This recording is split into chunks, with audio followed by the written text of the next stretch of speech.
At 70 degrees below zero, your eyelashes freeze together with each blink. Your nostrils seal shut if you inhale too quickly. The moisture in your breath crystallizes instantly, creating a halo of ice particles that hang suspended in the air, a phenomenon the Yakut people call the whisper of the stars.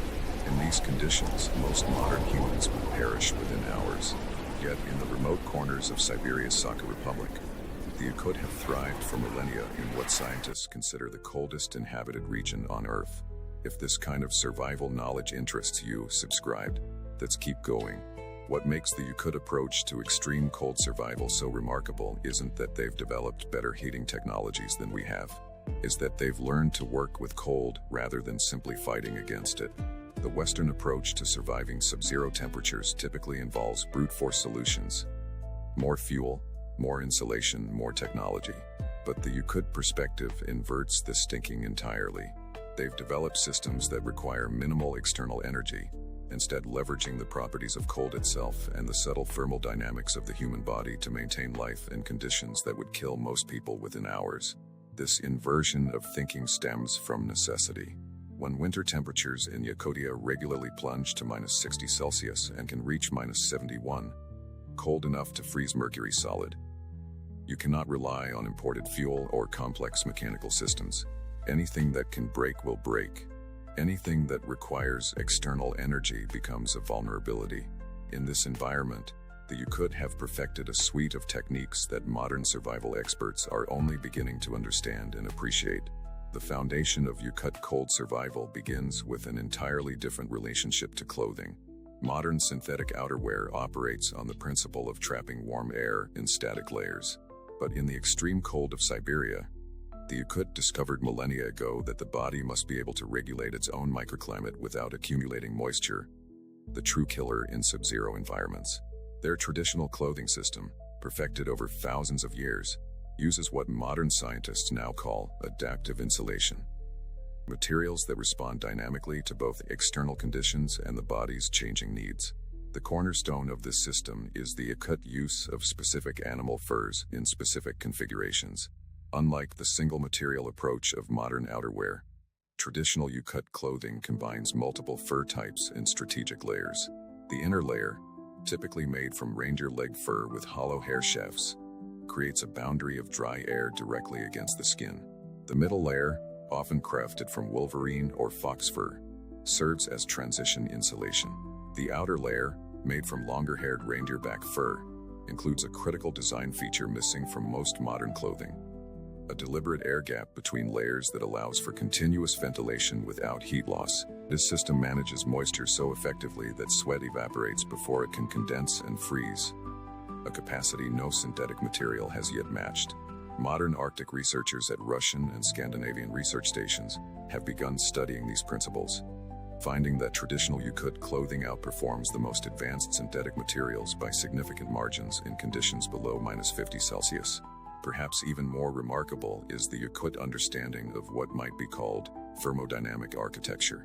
While modern buildings fight against cold with thicker walls and more powerful heating systems, traditional Yakut structures work with cold in ways that seem counterintuitive to Western engineering.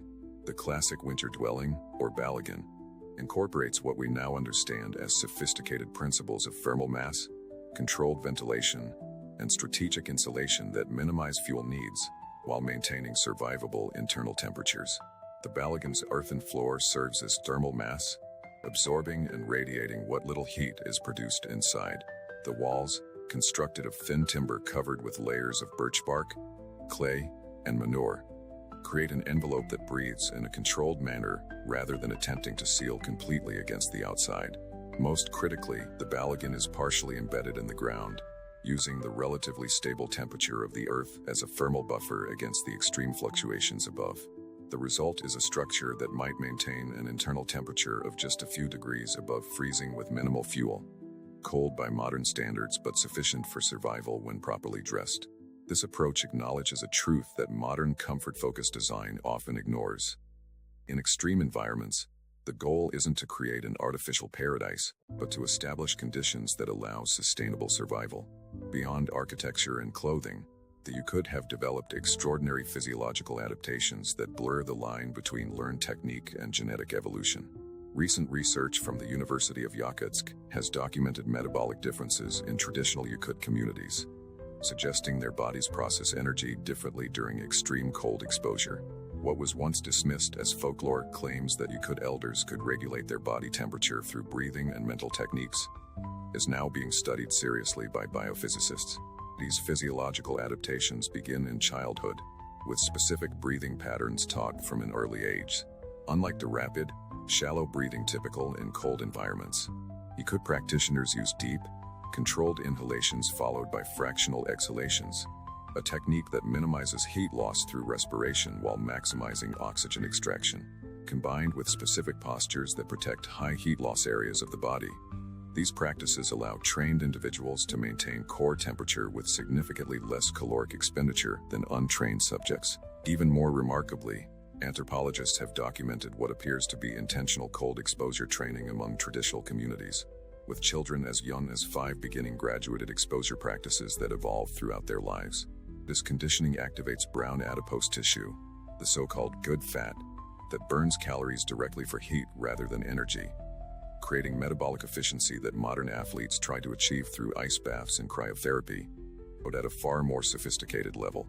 The Yakut understanding of nutrition for cold survival also challenges conventional Western approaches.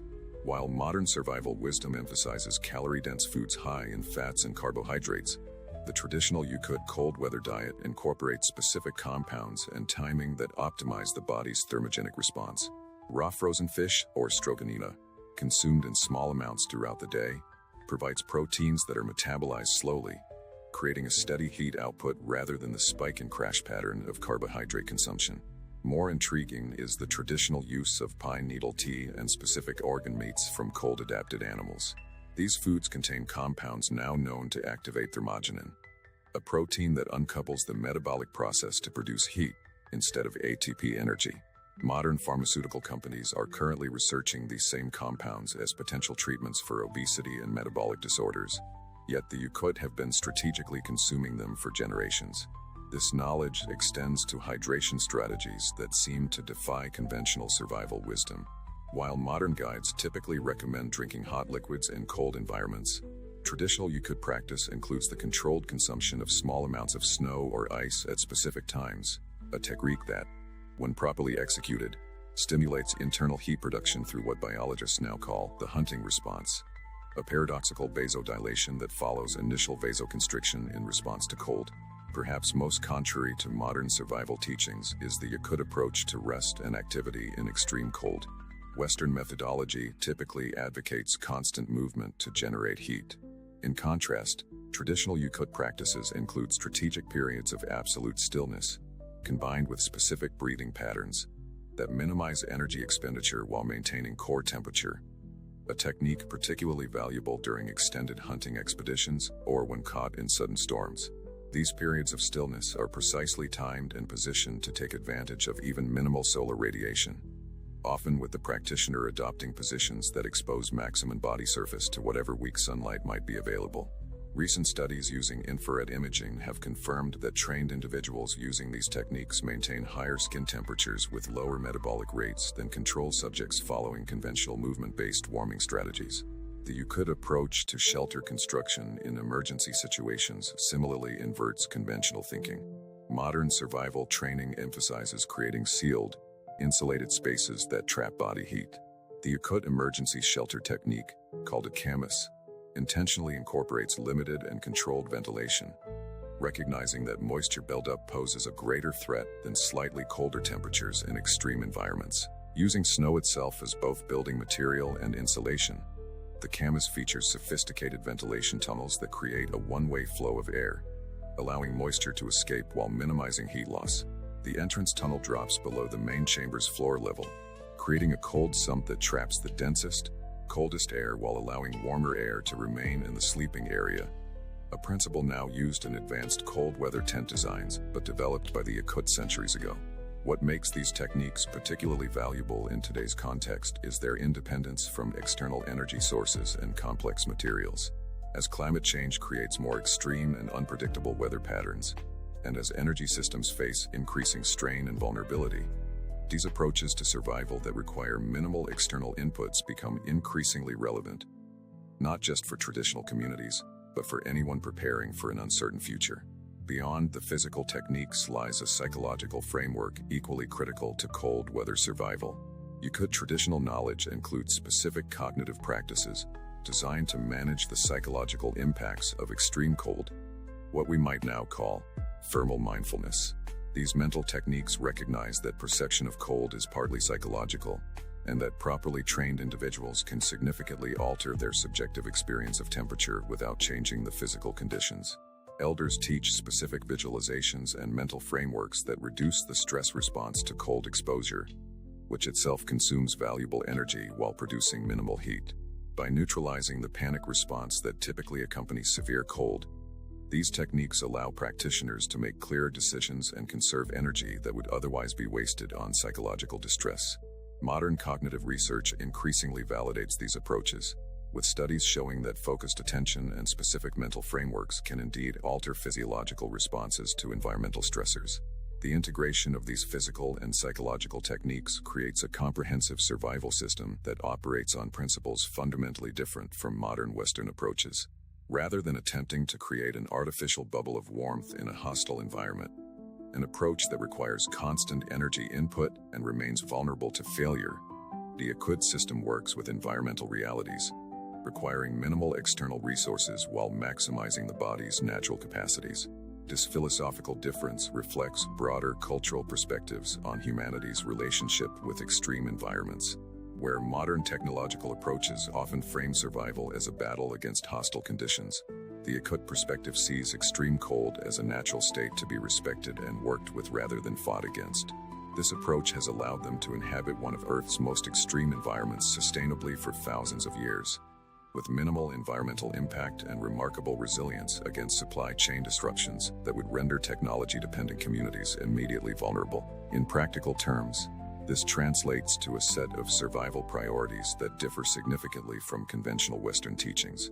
Where modern survival manuals typically list shelter, fire, water, and food as the hierarchy of needs, traditional Yakut prioritization places knowledge of one's own body first, followed by appropriate movement techniques, then clothing systems, and only then external shelter and heating.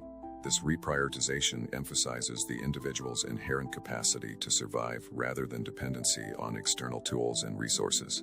What's particularly notable about these approaches is their scalability and adaptability across different circumstances. The principles underlying Yakut cold survival techniques can be applied with modern materials and in contemporary contexts, often with enhanced results. Forward-thinking military cold weather training programs in both Scandinavian and Russian special forces have begun incorporating elements of these traditional approaches, finding they create more resilient operators less dependent on vulnerable supply chains and complex equipment. The hidden principle underlying all these techniques is a fundamental shift in perspective, from seeing cold as an enemy to be defeated to recognizing it as a condition with specific properties that can be worked with and around. This perspective shift enables solutions that are both more elegant and more robust than brute force technological approaches. It suggests that in extreme conditions, adaptability and knowledge often trump technology and resources. As global climate patterns become increasingly unstable and energy systems face mounting challenges, this approach to environmental extremes offers valuable lessons that extend far beyond the specific context of Arctic survival.